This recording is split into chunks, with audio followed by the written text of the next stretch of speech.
Welcome back to the Elevate Your Best podcast. My name is Michael Dancleffs. Today we are talking about focusing on the present, being present in the moment. And this is primarily, I wanted to talk about this because this is definitely something that I've caught myself not doing. So we just want to explore this and talk about ways we can actually be present in this moment. Interesting. Yes. How do you see us going through that, Michael? Like, how can we start this conversation? I know that the yogis, like, there's a lot about yoga that is turning around being present in the moment. Why do you think that this is an important thing for us to be mindful about? I know that it's actually a huge aspect of the yogis as well as those who study Buddhism as well, is that being present in the moment is, as I'm slowly discovering and catching myself, is where I find the richness in life. And some of the things that kind of came to mind with this is I know quite a few people who talk about the idea of habit stacking, the idea of actually doing two things at once so you can get both things done at the same time. And as much as I try that, I find often that I'm distracted, and it really doesn't, I don't gain twice as much by doing it. As an example, oftentimes I hear, listen to a podcast while you're working out. Well, then when you're listening to the podcast, are you giving your full attention to the podcast? Or while you're working out, are you actually focusing on the mind muscle connection? Which are you doing? And if you're doing both at the same time, are you doing them to your best? Yeah, I'm on the opinion that we even talked about this before. You might feel like at the time, you might feel like you can divide your attention into different things, but that usually is just an illusion. And when you turn back to the other thing that you were supposed to be paying attention on, you are totally lost and disconnected. But this feeling of being present at the moment, of participating, I usually tell to people when they start into the self-development industry, connecting and try to be part of a community, I usually tell them, your presence is enough.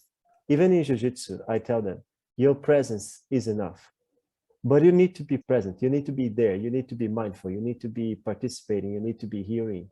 You need to be contributing somehow, because that's what makes your presence enough. And sometimes it is just watching, learning, because in the future, people will need someone to take a place of someone else.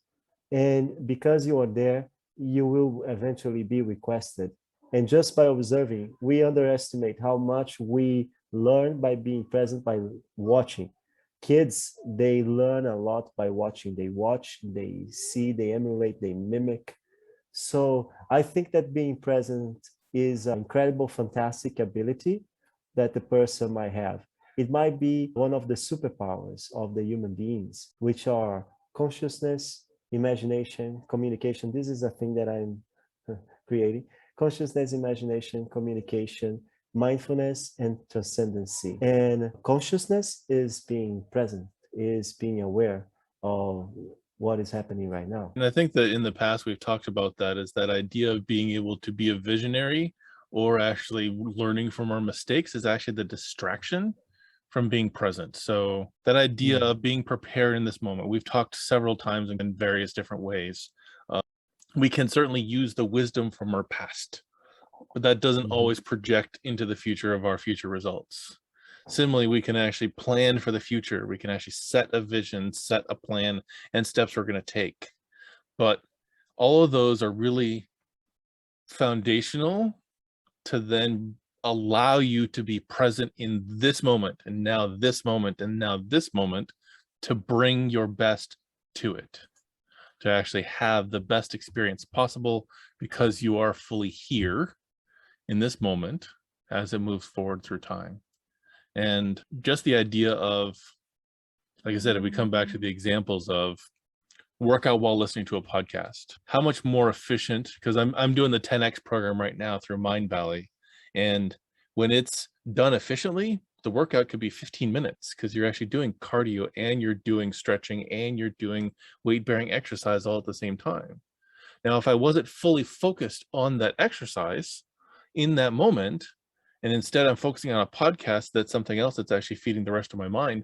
Do I still get the same benefit is really my question.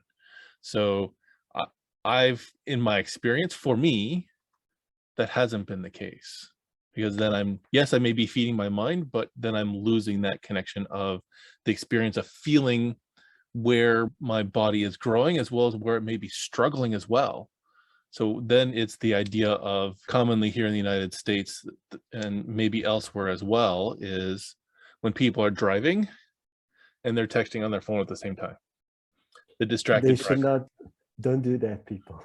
It is not a good practice to be in, for sure, because then once again, are you giving your full attention to what is going on in front of you, and versus what you're actually doing on your phone, because your eyes are actually going as well as your attention.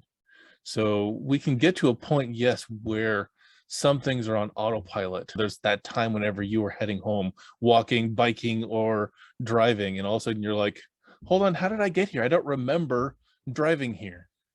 Well, you weren't present in that moment. You were either lost in thought, in a conversation, or doing something else.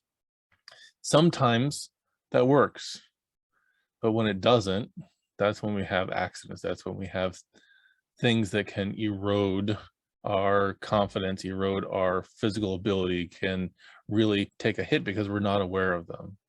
And that really is a core of what I focus on in my coaching practice, is being intentional about what you're doing.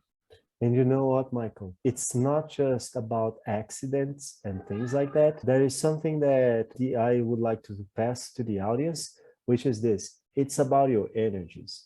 It's about the management of your energy. Everything in life is about managing energy. It's the transmutation of power. It's for you to transform the breath, the water, the food into energy that will be used to several things. And some of the things are, like we say, let's talk about imagination. Imagination is a superpower as well. It's thinking about the future, creating a vision. And we also have consciousness, not only about the present, but the presence, the present, but about the past as well. So we have this consciousness. And Michael even hinted on that when he was speaking, that sometimes we might get lost worrying too much about the past and the things that hurt us. We tend to focus more on the hurts, not to repeat them. And also to daydream and to start thinking about the future. But we can't waste those things. Like it's in jiu-jitsu. I was giving a jiu-jitsu class yesterday, and the students, they got very satisfied because I was talking to them in this manner. It's not about, you are all white belts. They were all white belts.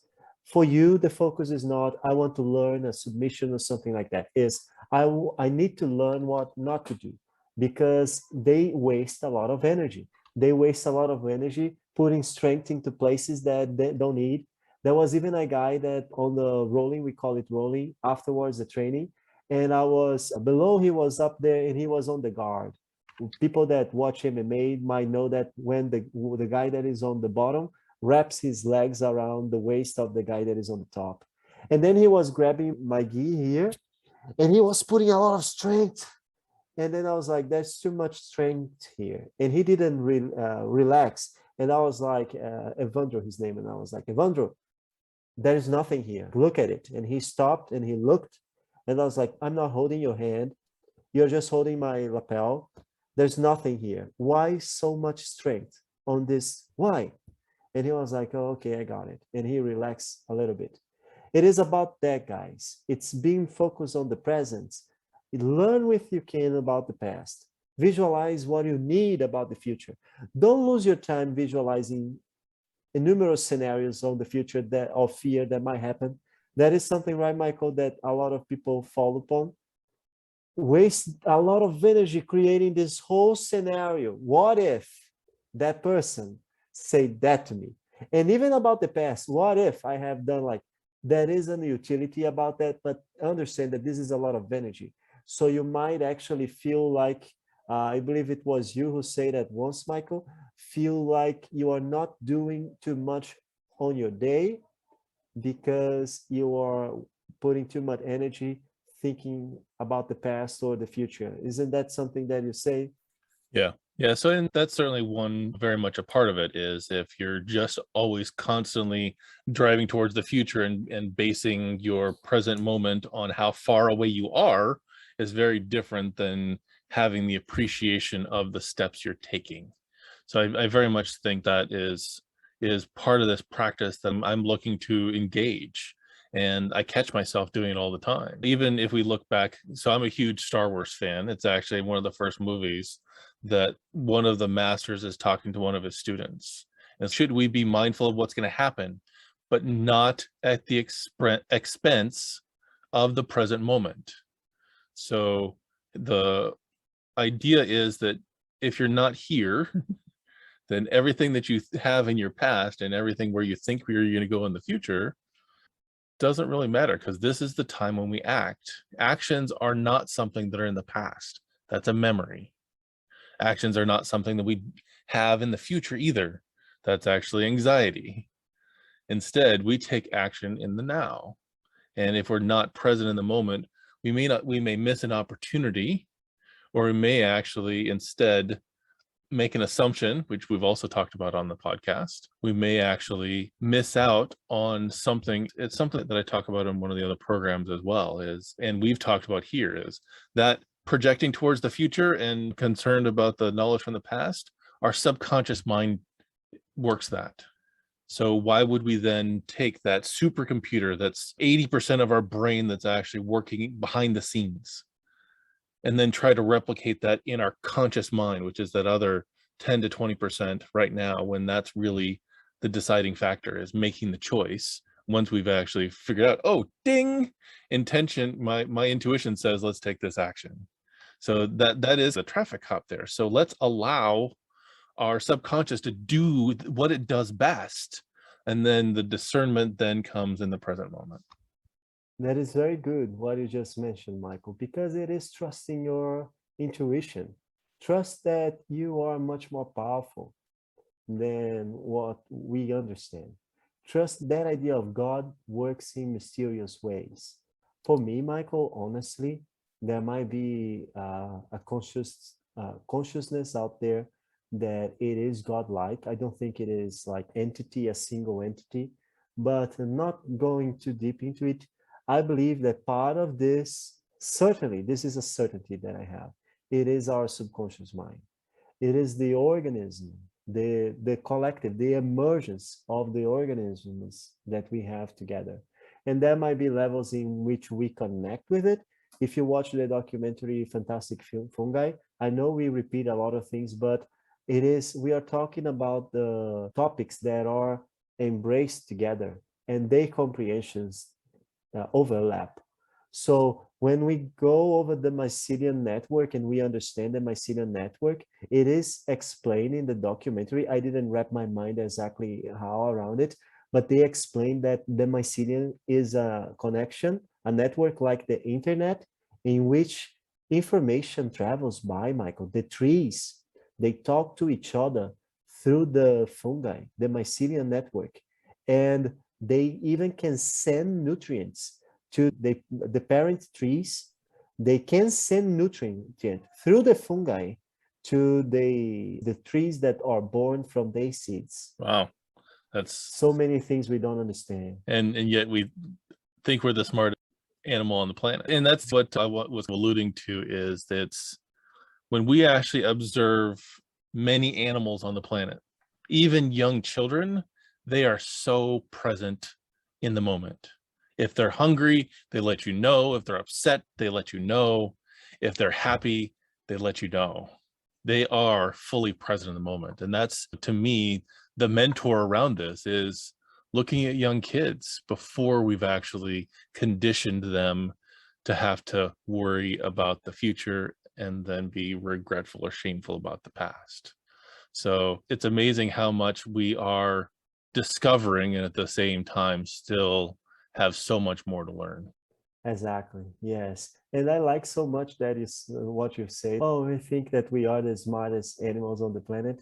Guys, I even wrote an article about this. It might be that because we have consciousness, of course, we think that consciousness is everything.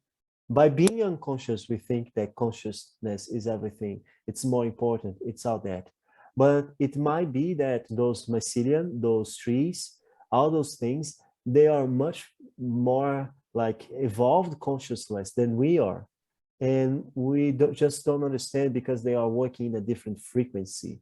But there are things that those entities, they know, like the mycelium, the fungi, some fungi that have mushrooms, they are microorganisms that are infecting the earth.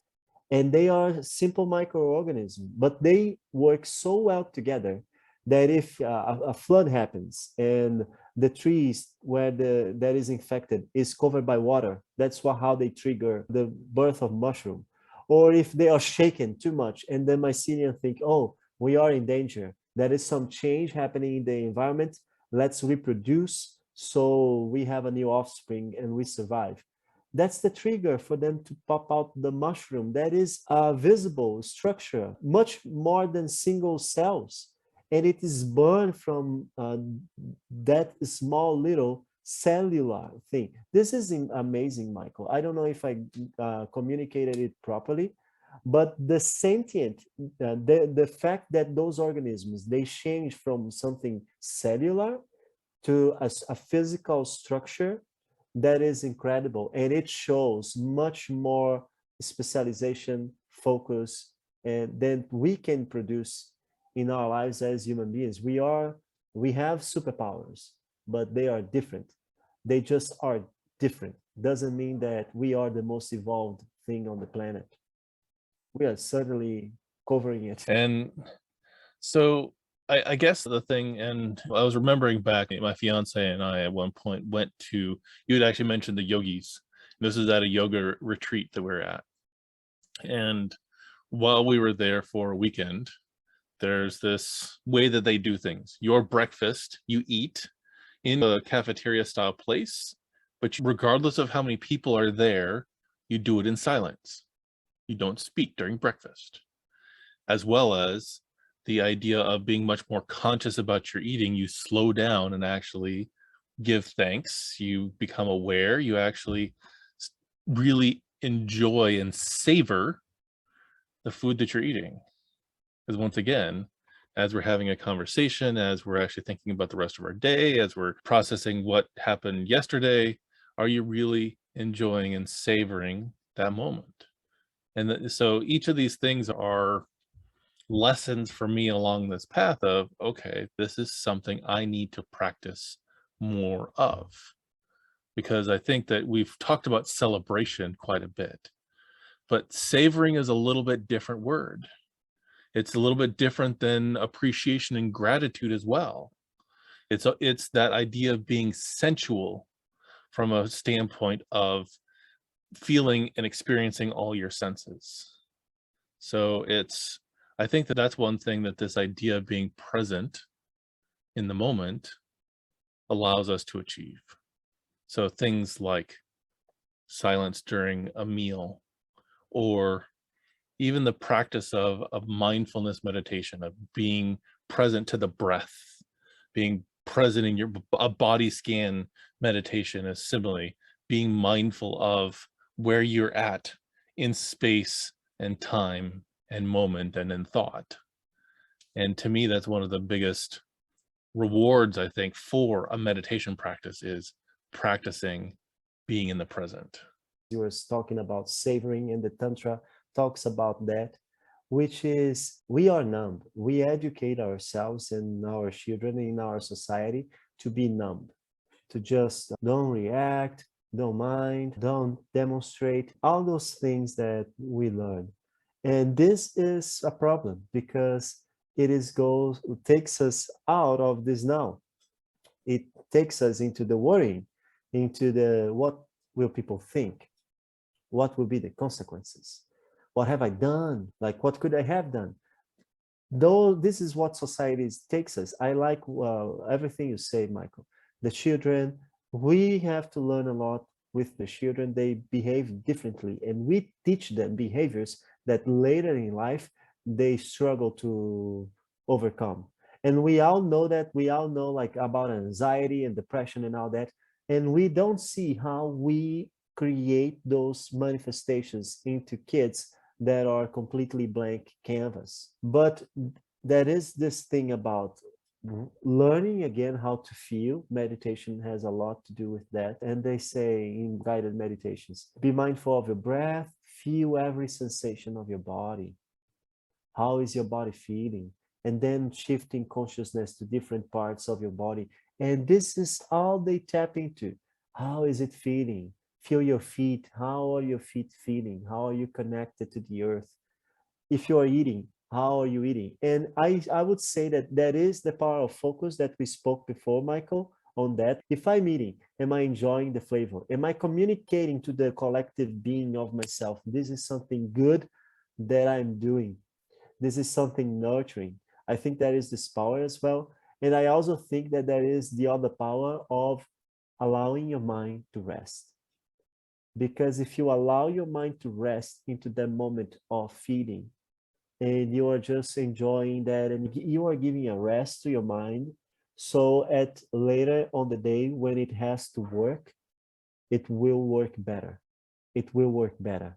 And something that I wanted to say before, Michael, and I forgot, is this: the exercise is not into being this iron mind, this unbent mind, I don't know the word, like this very firm into focusing on something. When you begin, you will drift, you will lose focus, and you will start to think about of other things, and you might sit and eat and then get distracted. But the exercise is not in being unshakable, in being undistractable. The exercise is on noticing when you get distracted. That's the moment where you exercise. When you notice, oh, I got distracted.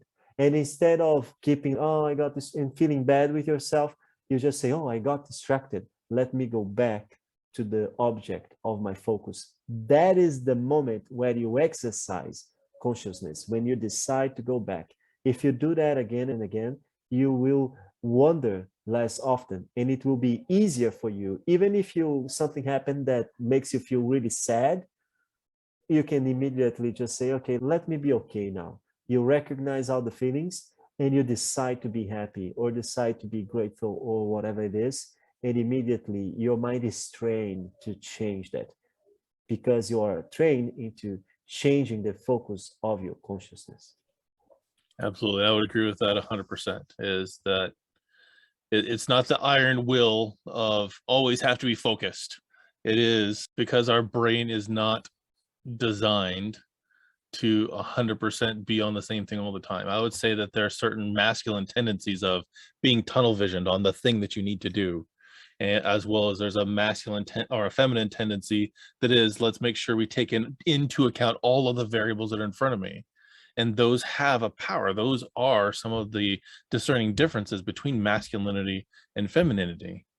What we're really talking about, maybe it is a much more masculine perspective, is being focused on that which is right in front of us, so we can appreciate it, so we can actually get more out of it without it, this idea of multitasking is the way to go. I've tried to do that, and I use that word sparingly, but try is actually the appropriate word here. Is, can I watch a TV show while I'm programming? Sometimes, but what's the quality of the programming? And did I remember what I was watching in the TV program? Not so much. In fact, I was watching a breakdown of a movie recently that I could have sworn I've seen, but couldn't remember any of the takes or the cuts that they put in there, which is unusual for me. And it must have been that I was distracted at the time, or maybe I never even saw it in the first place, or it just didn't register. Was it a powerful enough experience that it's something that I remember? But I, in the past, and still am on a regular basis, someone who speaks in movie quotes in many ways. And I couldn't remember any of the clips that were there. And I could have sworn I've seen that. But more than likely, it's because I wasn't present in that moment. So being discerning enough of noticing when we do get distracted. I did that today, which is why I wanted to bring this forward in this moment. Is, should I read a book while I'm eating? No, because then I lose track on what I'm reading, and I don't savor the experience of putting quality fuel in my body so that I can then lead my best life. And you know what? Something that when you were speaking, I have an experience like, I like to have always some video playing, and I always try to understand why the things. Like I'm the guy that tries to understand the everything that comes in my way. Why does that happen? And I started questioning, why do I feel better when I have someone speaking? And then I remember a lot of things in my life. I remember that when I was in college, people would criticize me. I remember once a girl didn't criticize directly to me, but she was speaking with the friends, and then I got and nearby, and she started speaking very loudly of how inconvenient are those people that try to hear every conversation that you have, other people conversation. And there is even some hurt that really hurt me when she said that, because I realized it was with me. And later in life, not long ago, I realized that this is probably connected with my loneliness. While I was a child and a teenager, my sister was responsible to take care of me, and she didn't want to do that. So she usually would lock me inside home and go out. But the thing is, my mother was working. She didn't have an option. But the thing is, sometimes, Michael, I am working and I notice that I like to hear people talking. I feel calmer and I feel better if there are other people having conversations around me. I don't need to be participating on the conversation because, again, my life, I was always on the corner, but it feels good for me. I feel safe or something like that. There is something there that happens when there is people talking. And as I trust my subconscious mind, I don't hope to use this information, but I put something useful, because then I trust that if I see this information again, or if I need to use it, my intuition, I might think that this is an idea of mine, and I don't worry, I don't keep score of what are my ideas and what are other people's ideas. But my mind might remember that and just present it to me. And I will not know that came from that video, and it might not come. And I will definitely not take the conscious decisions to put that in action, but I might, let me try something here. And when I try it, and maybe I have heard that sometimes and I don't remember. But the thing is that you can't be counting on that information that you have on the background. I do it because it makes me feel a little bit better, more comfortable, having people talking around me. But I don't trust that this is going to be useful content. I'm learning something here. No, I understand why. If you need to be hearing something, or if you're trying to do multiple things at the same time, what I'm trying to say is try to understand why. Try to understand what is taking you to try to do that. Is it a rush? Is it a fear of missing out into something? I need to do this because I'm going to miss out. Understand what is pressing your buttons, because that's what it is. They are buttons that are being pressed, and you are using your energy to fulfill those missions. And some of those missions you don't need to fulfill, because if you are using this energy this way, randomly, being reactive, you might not be taking so much as you wanted from life. And if you organize that and you become more present right now and more mindful, more conscious about what is your purpose, what is your life visions, and how your actions from the now help you move in this direction, you will certainly feel like you are taking much more out of life.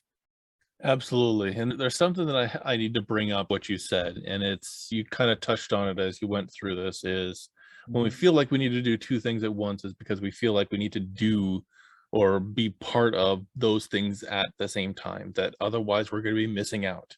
That whole idea of the fear of missing out is a huge thing. But there's also this other thing that I think may potentially be at play, and I know that I've succumbed to this as well, is there's times that I may not want to be alone with my own thoughts.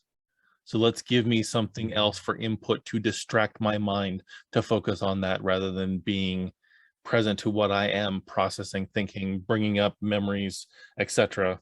That my subconscious, it's like flashcards in some ways of your life of remember when this happened and remember when that happened. And That's a so hard one. Like, that's a hard one because it is so hard to deal with that. absolutely. And I know quite a few people that it feels like that's part of why they do that. They keep the TV all on always in the background, or a podcast or music with lyrics. I can't work very efficiently whenever I'm working with lyrics on songs in the background, because then I get stuck in the lyrics. And I even talked to my daughter a little bit about this, and she loves music. She loves singing. She enjoys music. If it's a song that she knows the words to, it can be background noise for her. But if it's a new song, she has to listen, because she has to know the words and how to sing them, because she picks up on that really quickly. But I found, at least for me, that if there's lyrics in the background, I get more connected to the lyrics. And if I'm typing code and all of a sudden the lyrics start coming out in the program, it doesn't work, because I'm trying to cross the lines. I'm trying to actually do two things at the same time that are not, they're not in harmony with each other, for sure. Like we mentioned several other examples. So I think that as we're talking about this, that we as a human being, we've got this, I constantly hear this thing of, life is so short, you better do everything now. And I somewhat get that, yes. But if I'm doing everything and I'm doing it poorly, does it really matter if I'm doing it or not? So that's where I want to reel back and actually slow down some, to do those things really well, to actually do that deep dive on this one thing. So if I'm coaching, I need to be fully present to the person I'm coaching with, not also checking my email and sending text messages and listening to music. And it's hard enough for me to write notes and listen to the person at the same time. And that to me, I think I need to do in order to, ensure that the coaching session moves forward. So it's a matter of finding that right balance for, you to enjoy. And it's even like whenever we talk about nutrition quite a bit, is right now, at least I know here in the States, there's a whole bunch of packaged foods that has all kinds of other stuff added into it. And you end up losing the taste of a tomato or of celery. You forget what it tastes like, because you're so used to having it packaged with all this other stuff. It's the same cacophony. It's dissonance to me, versus finding the taste of a ripe, right off the vine tomato is amazing. Do you need it with all the other stuff that gets added into it? And I think that so many of the food programs out there, or diets, as you want to call them, really focus, a lot of them are coming back to the basics, coming back to that thing directly, as close to the original version of it as you possibly can. So it's all in alignment with the same thing, is let's get back in many ways to the basics, because when we overcomplicate things, we try to do too many things at once, it just dilutes it down, so that experience isn't a transformational one.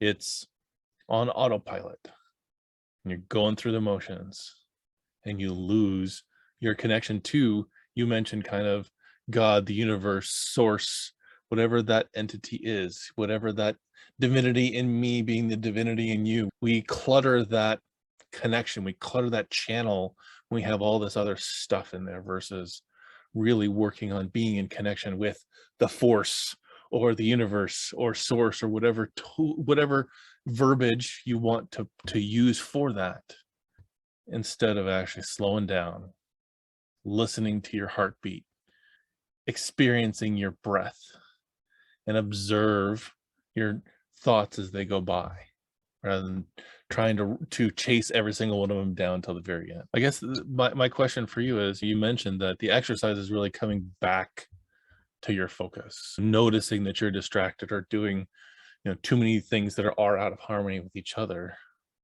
What we're really talking about is a pattern interrupt.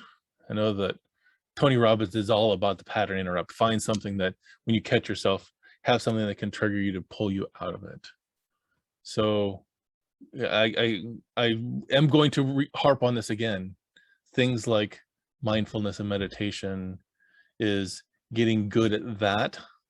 As Emily Fletcher talks about quite a bit, is meditation isn't about, the practice of meditation isn't about getting great at meditation. The practice of meditation is about getting good at life. It's practicing a tool here in the meditation space that you can then use in the outside world.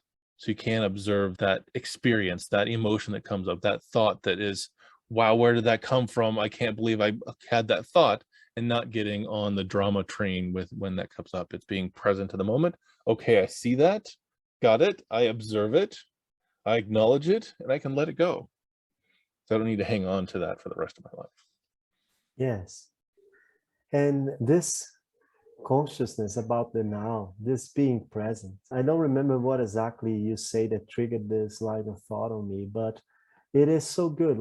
Sometimes I'm in the jiu-jitsu and it gives you energy. If you are present in the now, if you have exercised this consciousness and you can feel your body and you can be conscious of what is going on and how your back is feeling, how your arms are feeling, how that, if you are conscious about the now and your breath. And I think that this is how the animals, they must be like, they must be much more present at the moment. That's why they have so much strength. That's why they can go so much further. I was running my bike, I put it on revision. And then I forgot, and I had a training, like I said, a class of jiu-jitsu I gave yesterday. And I was like, oh, I'm late and I need to run. So I decided to go running. And I went and I started very softly, and then I went a little bit harder. And it's impressive how you think, like in the beginning, first 100 meters or so, I was already thinking stopping. And I was like, no, breathe, be conscious about the now. And then I started breathing, and then I started feeling more energy coming into my body. And then I reached a rhythm. And then I was like feeling tired and even impressed with myself of how far I went. And I was like, no, just continue breathing. If you continue breathing, you will go. And then I had to slow down a little bit because I was like, no, I don't have the habit of running. I know that I'm running and I can run right now at this rhythm, but I'm gonna slow down a little bit because I don't want to hurt myself and I still have a training to do and all that.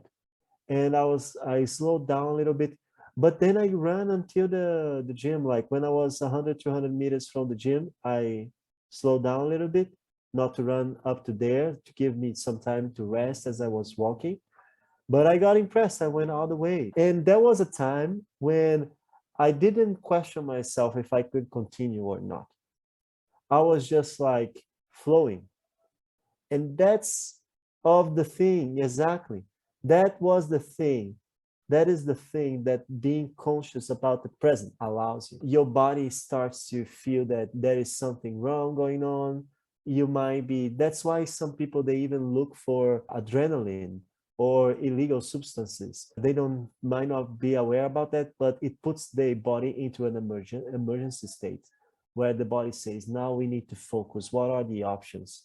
And he focused all its energy into those options. So if you're fighting jiu-jitsu, you just become sharper and more active and react faster because all the power of your, not all, but a big bulk of the power of your mind is focused on what is going on right now.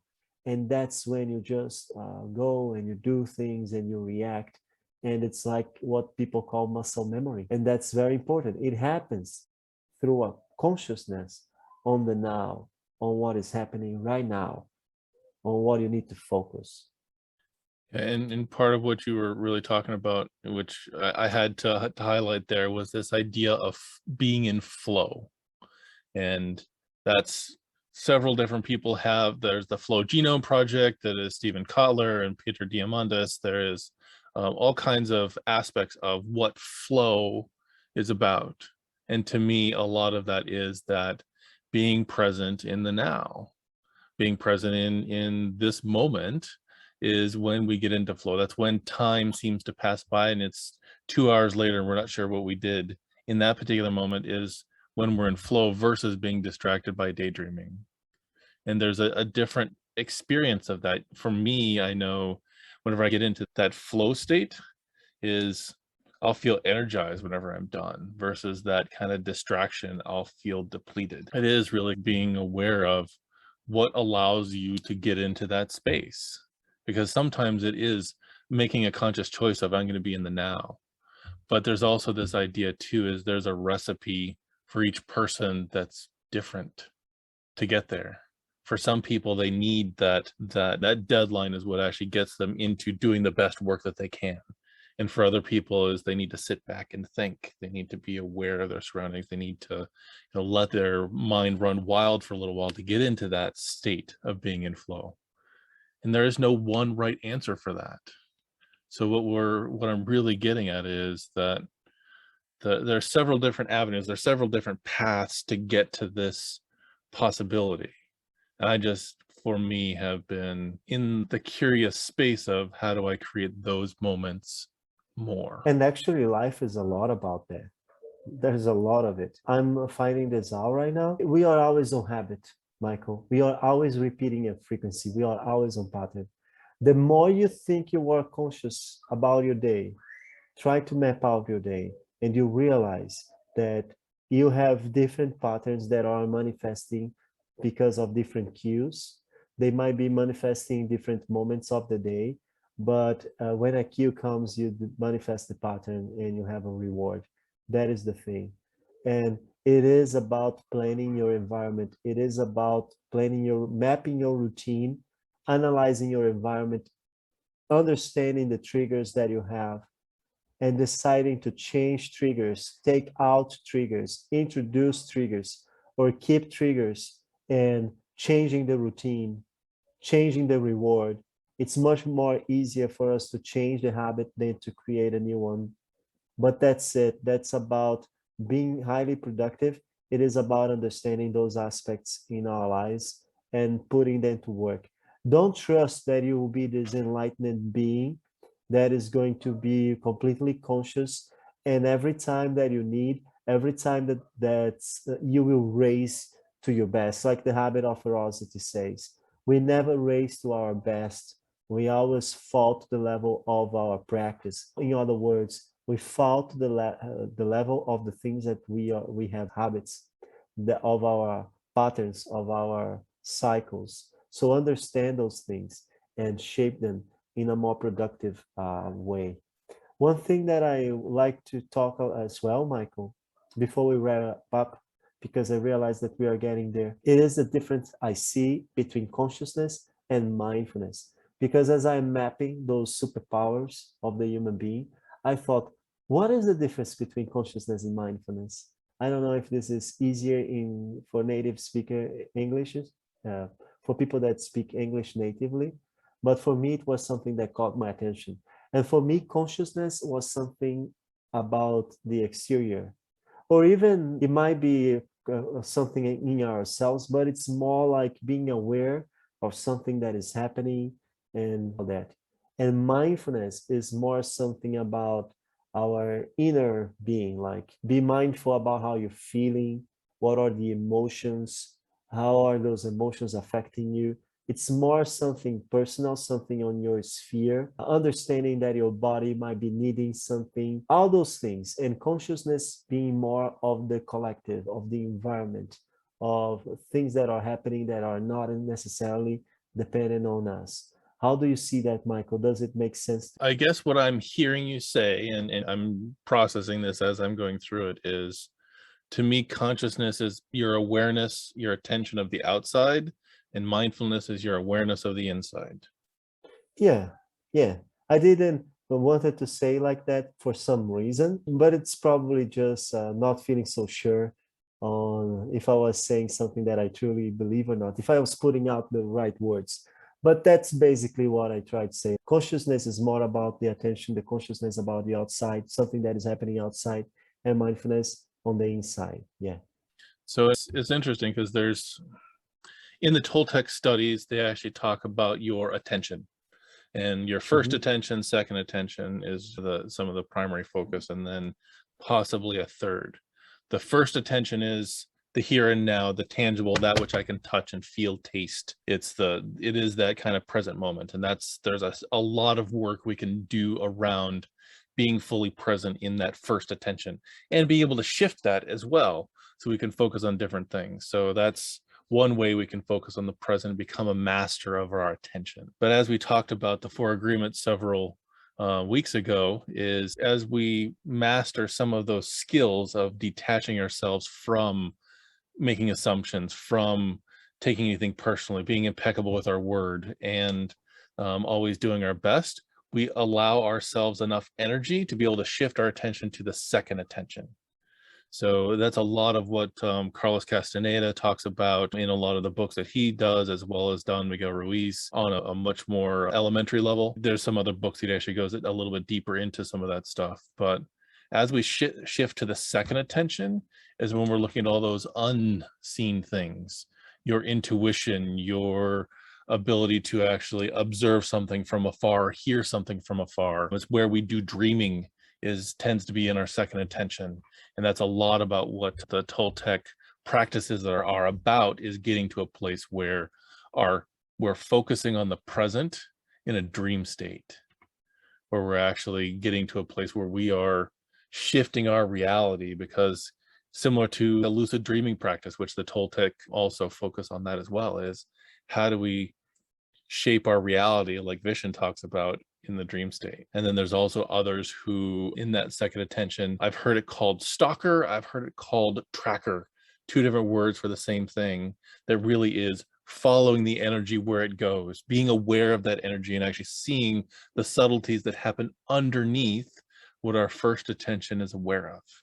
And that's, again, the next level possibility when we are really focusing on the present, is then we filter out all that other noise so we can actually see the subtleties of body language, of tone, of the way that somebody maybe cock their head, or even just the sense of the room. As an example that I've heard the most often is, if you walk into a room, you can palpably sense in the room that a fight just happened and just wrapped up. Because there's this sense that whenever you are present in that moment versus someone who's just do and just walks through the room and has no awareness whatsoever, it's because we've actually gotten to this place where we can see the subtleties of that other space, that other attention.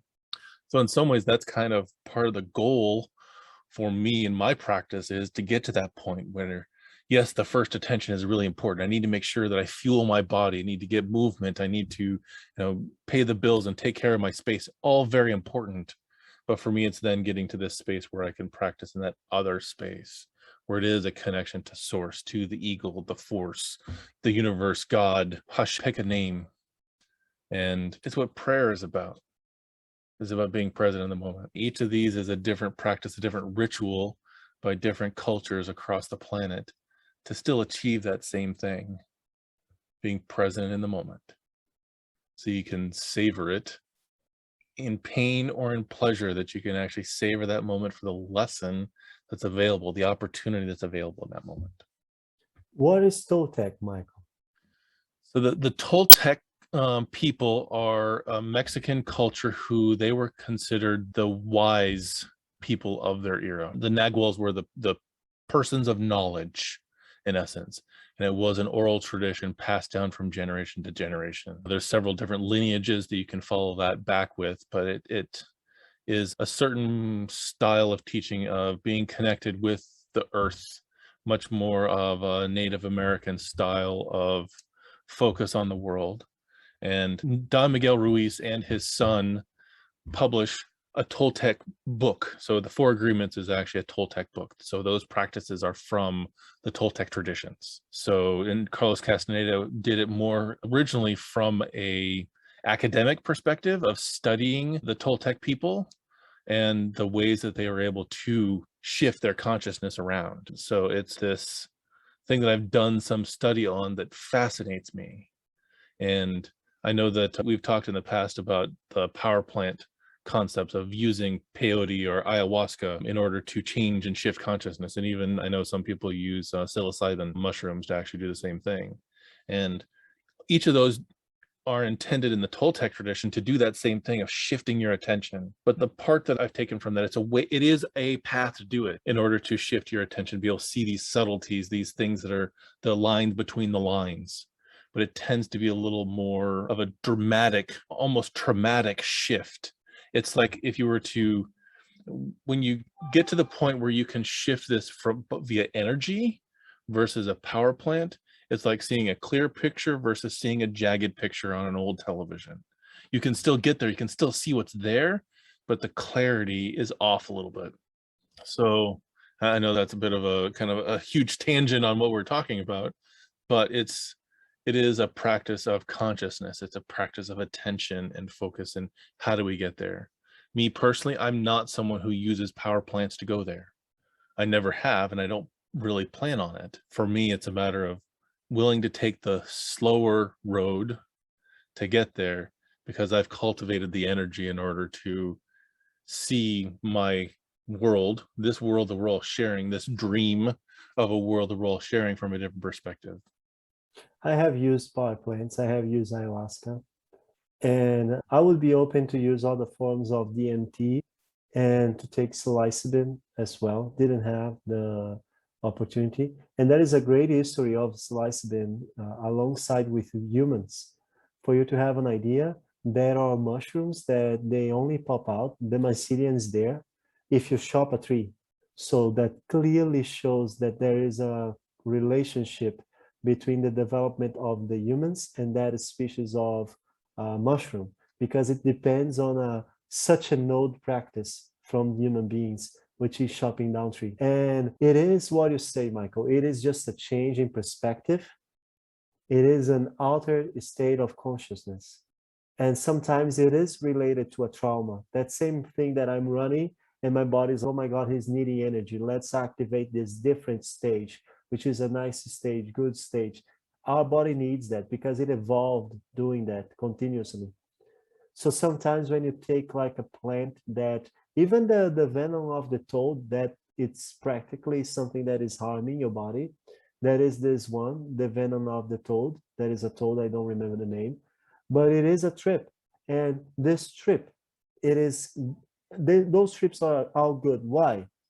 Because a near-death experience or something that your body takes as near-death, it is extremely healthy for you.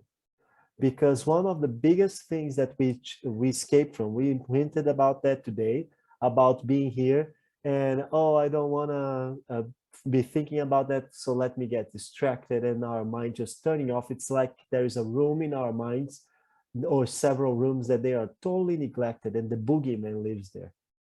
It really lives there. And some people, when they are put in front of those things, they just shut down and they don't want to, they end up in the hospital. Because what those plants might do is to actually force you into looking at the areas of your mind that are most neglected. They'll put you in a perspective, in an altered state of consciousness, where it is hard for you to deny that thing. So if you wish to deny a totally traumatic experience, but those experiences, they are valuable because you need to pay attention to the neglected rooms. You need to pay attention to the boogeymans that are inside of you. You need to be present into those moments as well and accept them.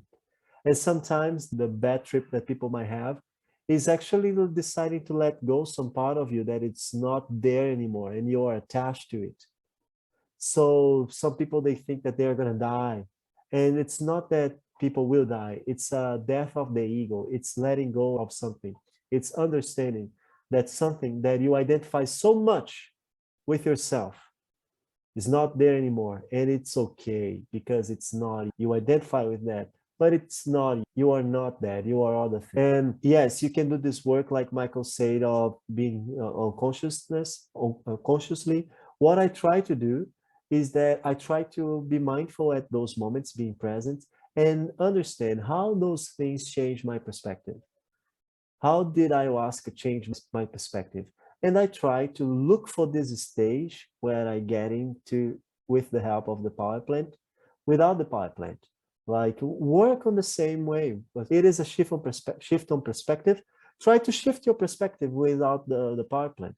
Try to be present, feel that, feel the things that you feel without the power plant, because it is possible. I can't explain how it works, and I can't say that I mastered this transmutation practice, but it is something that you can exercise. Even being consciousness while taking one of those substances, it is an exercise. And those are all things that we can develop. And those are all things that are related with being present at the moment, right now, and valuing it, this experience, going deep into it. And I don't know if you have anything else to say, Michael, but just one thing that I remember, there is a poem. I'm going to see if we're going to link. I even have to go back into the tools of visualization. I'm going to do that this week and deliver what I promised, the templates. But something that I might put in the description here is a poem. It's not so big, and it talks about the road not taken. I think you know that. I don't remember the author, but it is, oh, I got into a point in the road and there were two roads, and I saw one was more traveled by, another one didn't look like so traveled by. And the guy write this poem, and in the end he says, so I decided to go to the road less traveled by and leave the road more traveled by to another day. So he left that to another opportunity. It's something that you say, Michael. Pay attention, be present in both of the experience. Focus on one, and then if you can, focus on the other. Why, if you can? Because that's what he says later. Even though I knew that ways leading to ways, and I would probably not have that chance later. So he left it for another day. If he got there, he would choose that other word, that other road. But at the same time, he accepted that by choosing go through the less traveled by, he was probably deciding never to see where the other road takes him. So this kind of wrap up everything that we say, all the things, and even though accept to let go things that don't have the fear of missing out. There are things that you need the fear of missing out. It will help you. But don't have the fear of missing out if it costs you being present. So it's interesting that you mentioned that particular poem. So Robert Frost was the original author, and he wrote a lot of his poetry after his dad died here in New England, specifically about half an hour, 45 minutes from where I live. So it is that idea of, you kind of very much touched on that fear of missing out. And some of the shift that I've seen people starting to make is the idea of the joy of missing out. As an example, I'm not on Facebook. I know quite a few people are, and they share little things here from me, but I am joyful that I am not on the scroll trying to find the bottom of the wall, because that is something that for me, I don't find valuable. Others do. Awesome. Great. You've done the power plant work. Awesome. Great. That's your path. I don't need to judge you for your path, and hopefully you won't judge me for mine. And everyone has the opportunity to get to the destination that they're going to go to by the choices that they make, whatever that's going to be. And as far as what you need to do, if you want to get to this destination, there are steps you have to take in order to get there. But there's not always the same path. There's not always the same way to get there. I personally feel that being present in the moment, though, when I've exercised that, has given me a lot more fulfillment in what I'm doing, rather than this idea of stacking multiple things at once and then feel afterwards like I didn't do it well enough, or I didn't accomplish enough, or that overall that I didn't enjoy that experience. So that's the path that I've been on, and I'm learning to do this better by having conversations with people, by noticing it and bringing myself back to that moment. And sometimes it's going to be contrary to what is popular, and I'm okay being contrary to what's popular because it's my path. You can go down that path. That's fine. We're on different paths to the top of the mountain, and I'll see you at the top. Also, Michael.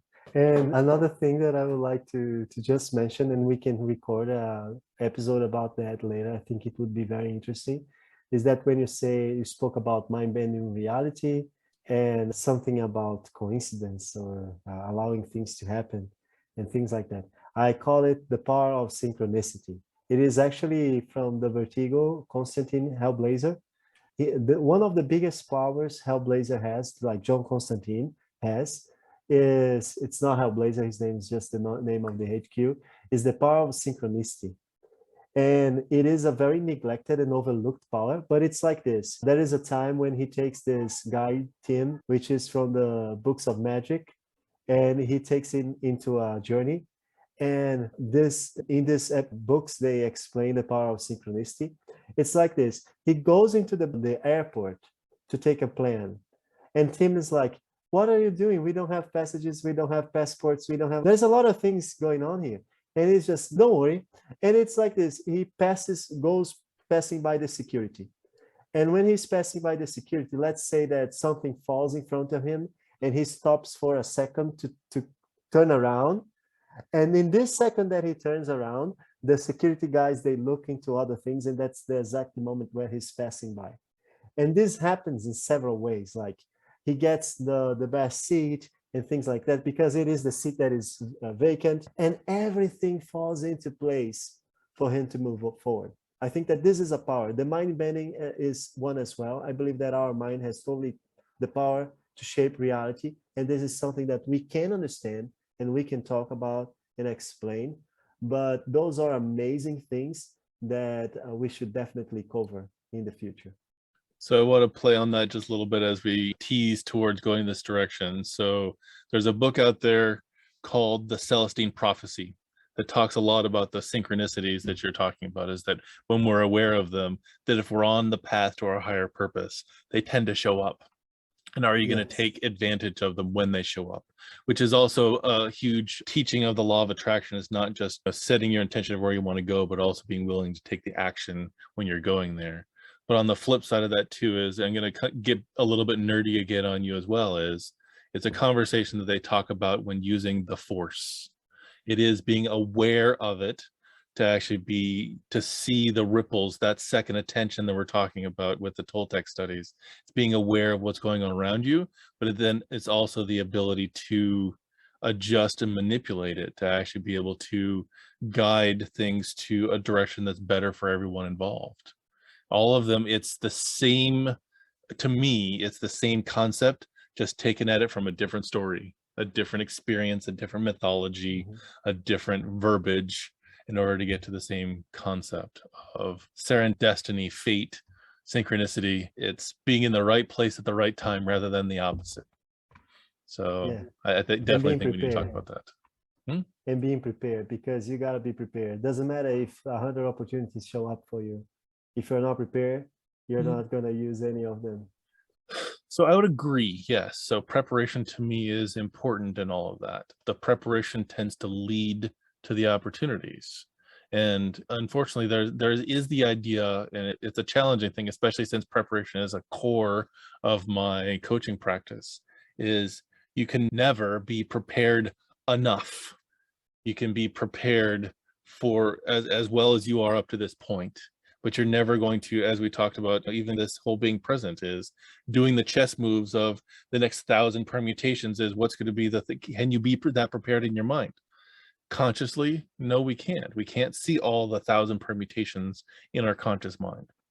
Some people get really good at actually finding the next 10, the next 15, but you can't prepare for 100% of them. Instead, it's the Pareto principle, is you prepare for 80% of them. And then that extra 20% is going to take you so much of your time. It's going to take 80% of the time to be prepared for it. That is it worth to actually go that extra 20%? So preparation is key. Willingness to take the choice when you see the opportunity come up and taking action on it, that I think is right there neck and neck about being prepared for it. Awesome. Well, being willing to take the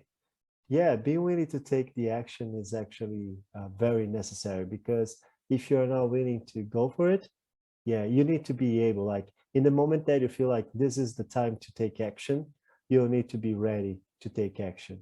And you were gonna say something just now. I just wanted to mention something that you comment, but it's gone. Let's move forward. Awesome. I do want to wrap up, because we could certainly go down another rabbit hole here and discuss more, and we can do that, and we'll be doing that in a future podcast episode. So I just remember it's good to wrap up. And I don't know if you noticed, but all those later points that we mentioned, mind bending, synchronicity and all, they are all very related as well with being present on the now. Even being prepared and taking action, being ready to take action. This is all very related to being present on the now. Because if you are not present, you will not see opportunities. You will not take action when it's the time. You will not tap into synchronicity and all those nice things that are amazing, and that they exist, they are there, they are available to us. Those are things, powers, frequencies that we can connect in our human lives and to do that, we need to be present on the now. It's very important. Awesome. Thank you for wrapping that up. Really appreciate it. So we were talking about focusing on the present and how transformative that can be. This has been the Elevate Your Best podcast. My name is Michael Dancloffs. And my name is Bruno Martins. We thank you for joining us, and we hope to see you next week. Have a good one. Bye-bye, guys. Don't forget to subscribe.